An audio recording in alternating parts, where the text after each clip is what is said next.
кампањата за образование и солидарност со над 18.000 деца во Македонија кои не одат на училиште.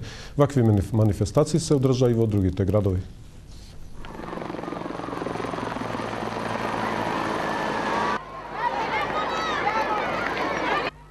Основната порака испишена на овие летоци е заложбата за поголема опфатеност на најмладата популација во образовниот систем.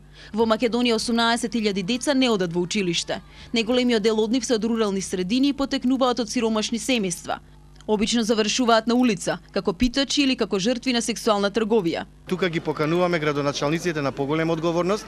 Сметаме дека не е доволно само да се пофалат со резултати од инфраструктура, ако во нивната општина има 1000 деца кои не одат на училиште, дека е тоа нивна законска обврска со основна новиот закон за локална самоуправа.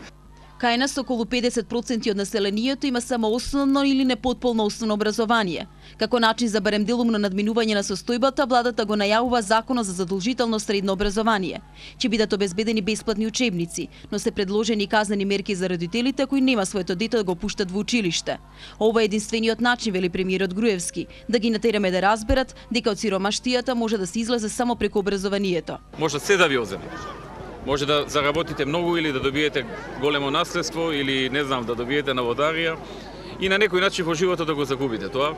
Потоа тешко ќе го надокнадите, но кога го имате знаењето во себе, кога имате таа сила, тогаш тоа ви обновува многу работи што ќе ги загубите други од материјалниот свет.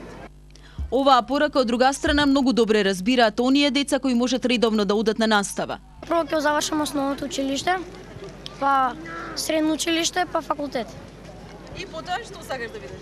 Политичар. Вие кој деление сте? Четврто. И до четврто што се сте научиле? Да пишуваме, да читаме поважни работи. За Македонија. А ти? Што научи да се? За човекот. Се. За човекот, за Македонија и околните работи, така. Настојувањата на владата се во редовниот образовен систем да се вклучат и децата со хендикеп. На овој начин, според искуствата на развиените земји, тие можат многу повеќе да напредуваат.